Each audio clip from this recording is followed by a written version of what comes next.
નમસ્કાર મિત્રો, welcome to my channel Dave classes English for all. મિત્રો, આજે આપણે જોવા જઈ રહ્યા છે ઇંગ્લિશ ગ્રામરનો એક મહત્વનો ટોપિક, બરાબર છે, સિંગ્યુલર એન્ડ પ્લુરલ, જેને ગુજરાતીમાં કહેવાય છે એકવચન અને બહુવચન. બહુ સરસ એવી સમજૂતી છે મિત્રો. જો એકવાર આ વિડીયો તમે ચોક્કસથી જોશો તો તમને ક્યારેય પણ ભૂલ નહીં થાય અને સિંગ્યુલર અને પ્લુરલ ચોક્કસથી આવડી જશે. બટ બિફોર ઇટ મિત્રો, અમારી ચેનલ પર નવા હો તો આ વિડીયો જોવા માટે અમારી ચેનલને ચોક્કસથી સબસ્ક્રાઇબ કરો. વિડીયો પસંદ આવે તો લાઇક કરજો અને અન્ય મિત્રો સાથે શેર કરજો. Here we go. મિત્રો, પાયાના જે આપણે બેઝિક જે કોન્સેપ્ટ છે આપણે સમજીએ તો સિંગ્યુલર કોને કહેવામાં આવે છે?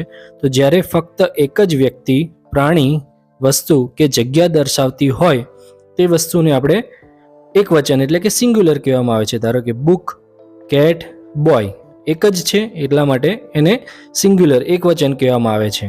જ્યારે આપણે બહુવચનની વાત કરીએ તો અહીંયા જોઈ શકીએ છીએ કે બહુવચનમાં એક કરતાં વધારે એટલે કે બે કે તેથી વધુ વ્યક્તિ, પ્રાણી, વસ્તુ કે દર્શાવવાનું હોય ત્યારે પ્લુરલ એટલે કે બહુવચનનો ઉપયોગ થાય છે. જેમાં ઉદાહરણ તરીકે બુક્સ, કેટ્સ ને બોયસ, બરાબર. પાછળ એસ લગાડે છે એટલે બહુવચન થઈ જાય છે.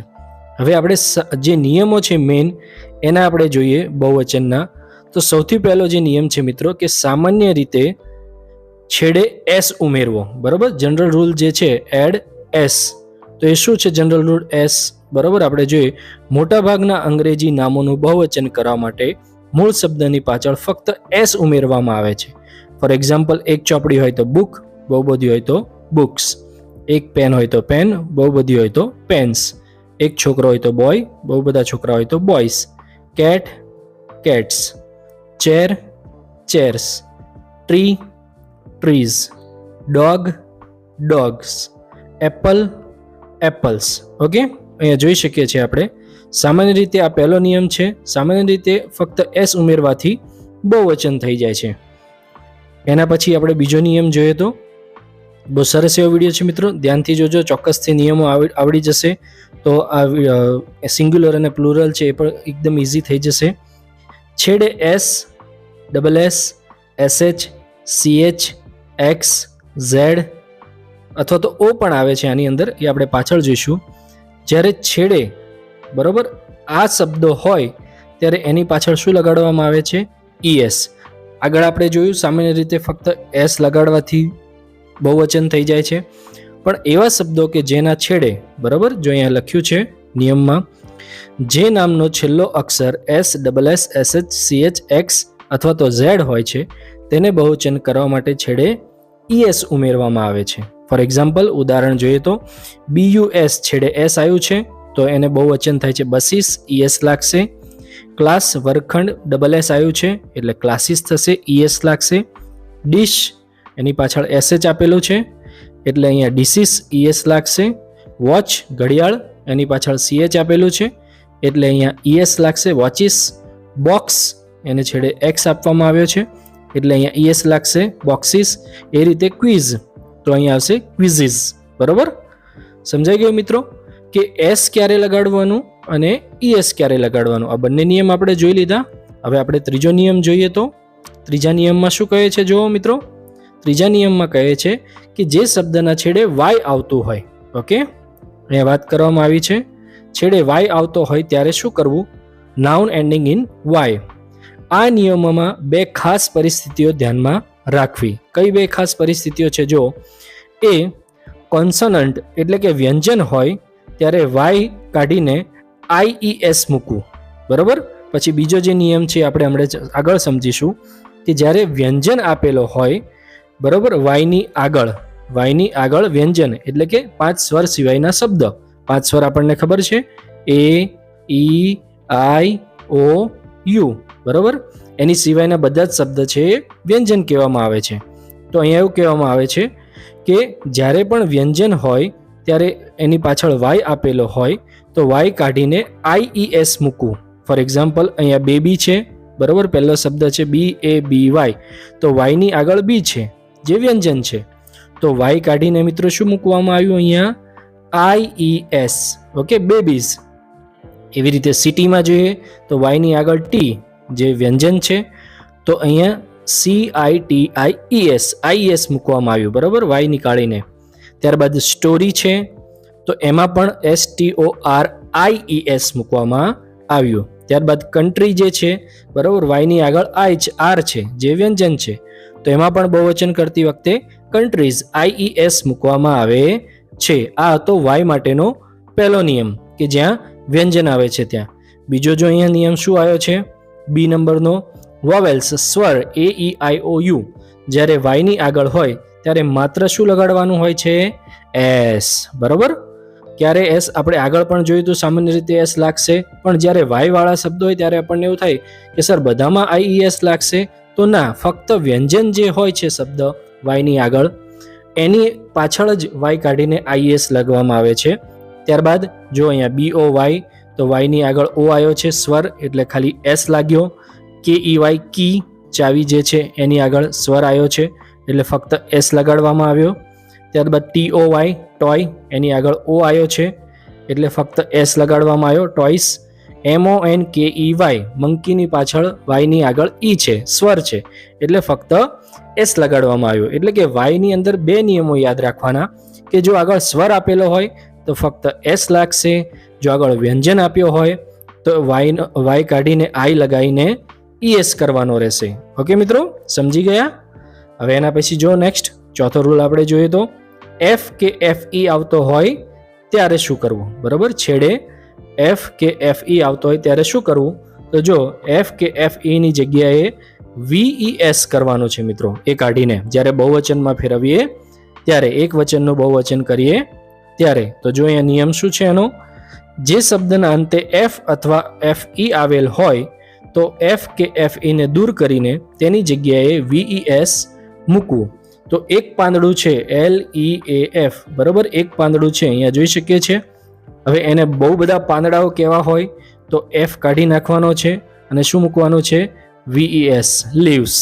ઓકે, એવી રીતે નાઇફ, છરી છે તો FE આપ્યું છે. ઓકે, તો અહીંયા FE પણ કાઢી નાખવાનું છે અને ત્યારબાદ VES મૂકવાનું છે, નાઇફ્સ, છરીઓ.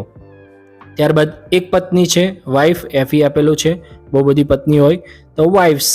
ઓકે, એવી જ રીતે અહીંયા જો ફક્ત ઈ આવેલું છે, લાઈફ, તો FE કાઢી નાખવાનું છે, LIVES. ઓકે, પાછળ VES મૂકવાનું છે. હાફ છે તો હાફ્સ. બરોબર, સમજાઈ ગયું આ નિયમ છે મિત્રો? સાથે સાથે અહીંયા એક પણ આપણે વાત કરવાની છે કે અમુક શબ્દો છે જે અપવાદ રૂપવાળા છે કે જેમાં F પણ આપેલો છે, પણ સામાન્ય રીતે એની અંદર શું થાય છે કે આગળ સ્વર આવે છે એટલે એની પાછળ ફક્ત એસ મૂકવામાં આવે છે. ફોર એક્ઝામ્પલ અહીંયા જોઈ શકીએ છીએ રૂફ, તો રૂફ્સ. બરોબર, આગળ ઓ આપવામાં આવ્યો છે. પછી ચીફ, તો અહીંયા ચીપ્સ. બરોબર, પ્રૂફ, તો પ્રૂફ્સ. ત્યારબાદ છે ક્લિફ, તો ક્લિપ્સ. ઓકે, અહીંયા જોઈ શકીએ છીએ આપણે આ અપવાદરૂપ વાળા શબ્દો છે. સમજાઈ ગયું મિત્રો? ત્યારબાદ આપણે નેક્સ્ટ નિયમ જોઈએ તો શું કહે છે, જો ઓ આવતો હોય તો જેમ આગળ આપણે વાત કરી હતી કે ES ક્યાં લાગશે અને S ક્યાં લાગશે, તો એની અંદર પણ આ નિયમ લાગુ પડી શકે છે, પરંતુ એટલા માટે અલગ રાખવામાં આવ્યો છે કારણ કે અહીંયા ટેકનિકલ સ્વરમાં અલગ બહુવચનમાં શબ્દ લાગે છે.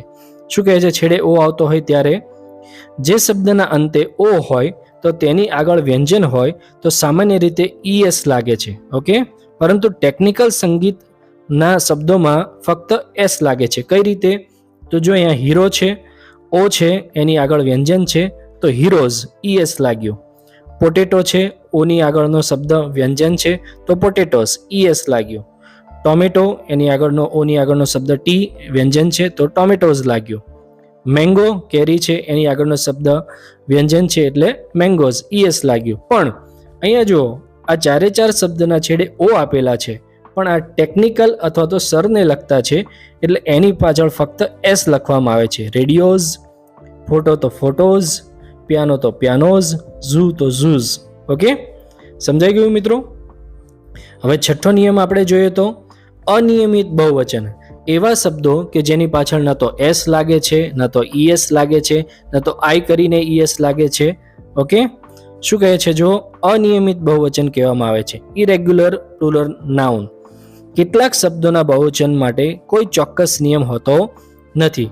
તેના મૂળ શબ્દના સ્વરમાં અથવા તો આખા શબ્દના સ્પેલિંગમાં ફેરફાર થાય છે. તો કેવા છે શબ્દો, તો MAN, એક પુરુષ હોય તો મેન કહેવાય, બહુ બધા હોય તો મેન, બરોબર. એની જગ્યાએ ઈ કરવાનું છે. ઓકે, એવી જ રીતે વુમન, તો એનો બહુવચન થઈ જાય છે, બોલાય છે વિમેન, બરોબર. એમાં પણ એની જગ્યાએ ઈ કરવાનું છે. એક બાળક હોય તો ચાઇલ્ડ, બહુ બધા બાળક હોય તો ચિલ્ડ્રન, બરોબર. REN લાગશે. એક દાંત હોય તો ટૂથ, બહુ બધા દાંત હોય તો ટીથ કહેવામાં આવે છે. ત્યારબાદ FOOT, ફૂટ, એક પગ, બહુ બધા પગ હોય તો ફીટ, પંજા જે કહેવામાં આવે છે. ઓકે, એક ઉંદર હોય તો માઉસ, બહુ બધા ઉંદરો હોય તો આખો સ્પેલિંગ ફેરફાર થઈ જશે માઇસ. એવી જ રીતે એક વ્યક્તિ હોય છે તો એને પર્સન કહેવામાં આવે છે, બહુ બધા વ્યક્તિ હોય છે તો એને પીપલ કહેવામાં આવે છે, લોકો. ઓક્સ, બળદ એક જ હોય તો ઓક્સ કહેવામાં આવે, બહુ બધા હોય બળદો તો ઓક્સન કહેવામાં આવે છે. એટલે આ ઇરેગ્યુલર પ્લુરલ નાઉન છે કે જેની અંદર આખો શબ્દ ફરી જાય છે. ઓકે, હવે એના પછીનો આપણે નેક્સ્ટ નિયમ જોઈએ તો 7મા નંબરનો જે નિયમ છે, અપરિવર્તનીય અને હંમેશા બહુવચન રહેતો શબ્દ, એવા શબ્દો કે જેમાં કોઈ પણ ફેરફાર થતો નથી. ઓકે, નિયમ અનચેન્જિંગ નાઉન્સ, કેટલા એવા શબ્દો એક વચન અને બહુવચનમાં બંનેમાં સરખા હોય છે, એની પાછળ ના તો એસ લાગે છે, ES લાગે છે, ના તો વાયની જગ્યાએ IES લગાડવાનું, એવું કોઈ પણ નથી થતું, પણ એનું એ જ રહે છે. એ એક વચનમાં પણ એ જ બોલાય છે અને બહુવચનમાં પણ એ જ બોલાય છે. તો કયા શબ્દો છે? તો છે શીપ, બરોબર. એક હોય તો પણ શીપ કહેવાય, બહુ બધા હોય ઘેટા તો પણ શીપ કહેવાય. ઉદાહરણ છે અહીંયા, I saw 1 sheep, મેં એક ઘેટું જોયું. I saw 5 sheep, મેં 5 ઘેટા જોયા. પછી હરણ, ડિયર, એને પણ એક હરણ હોય તો પણ ડિયર કહેવાય, બહુ બધા હોય તો પણ ડિયર કહેવાય. The deer is running, હરણ દોડી રહ્યું છે. 3 deer are running, 3 હરણો દોડી રહ્યા છે. ફિશ, માછલી, બરોબર, માછલીઓ. There is a fish, there are many fish, ત્યાં ઘણી બધી માછલીઓ છે. હવે જો અહીંયા શું કહે છે મિત્રો, નિયમ 8, ઓલવેઝ પ્લુરલ, બે ભાગ ધરાવતી વસ્તુઓ કે અમુક શબ્દો હંમેશા બહુવચન તરીકે જ વપરાય છે કે જેની અંદર બે ભાગ હોય છે, બરોબર. ફોર એક્ઝામ્પલ અહીંયા જોઈ શકીએ છીએ, કાતરના બે ભાગ હોય છે એટલે એને સીઝર્સ જ કહેવાય છે. પેન્ટના બે ભાગ હોય છે એટલે એને ટ્રાઉઝર્સ અથવા તો પેન્ટ કહેવાય છે. ચશ્માના બે ભાગ હોય છે એટલે એને ગ્લાસીસ અથવા તો સ્પેક્ટેકલ્સ જ કહેવાય છે. કપડાને પણ ક્લોથીસ જ કહેવામાં આવે છે. ઓકે મિત્રો, આઈ હોપ કે તમને આ સારી રીતે સમજાયું હશે. મિત્રો, આપણે જે આગળ ભણી ગયા એનું આપણે ટૂંકમાં રિવિઝન કરીએ તો અહીંયા જોઈ શકીએ છીએ કે સામાન્ય શબ્દો, જનરલ જે શબ્દો છે એની પાછળ ફક્ત એસ મૂકવામાં આવે છે. પેન તો પેન્સ, પછી SSS, SH, CH, X કે Z હોય તો એની પાછળ ES લાગવામાં આવે છે, બરાબર. યાદ રાખજો, આ ટૂંકમાં સમજાય છે. અંતે Y હોય તો Y કાઢીને IES મૂકવામાં આવે છે. જ્યારે વ્યંજન હોય આગળ ત્યારે વાયની આગળ, જ્યારે વાયની આગળ સ્વર હોય ત્યારે ફક્ત શું લાગે છે? S લાગે છે. પછી અંતે F કે FE હોય ત્યારે F અથવા તો FE કાઢીને VES મૂકવાનું હોય છે. લીફ તો લીવ્સ. અંતે O હોય તો બરાબર એની પાછળ ES મૂકવામાં આવે છે. હીરો તો હીરોઝ. એના પછી છે અનિયમિત એટલે ઇરેગ્યુલર પ્લુરલ, બરાબર. સ્પેલિંગ આખો બદલાઈ જાય છે. ચાઇલ્ડનું ચિલ્ડ્રન થઈ જાય છે, મેનનું મેન થઈ જાય છે, વુમનનું વિમેન થઈ જાય છે. અને એક સરખા રહેતા શબ્દો, કોઈ પણ બદલાવ નહીં. શીપ તો શીપ, ફિશ તો ફિશ. ઓકે, આઈ હોપ કે તમને આ વિડીયો સારી રીતે સમજાયો છે. જો તમને આ વિડીયો પસંદ આવ્યો હોય અને આવા વધુ વિડીયો જો હોય તો અમારી ચેનલ સબસ્ક્રાઈબ કરજો. વિડીયો પસંદ આવ્યો તો એને લાઇક કરજો અને મિત્રો સાથે શેર કરજો. અમારી ચેનલને ચોક્કસથી સબસ્ક્રાઈબ કરજો. Thank you so much.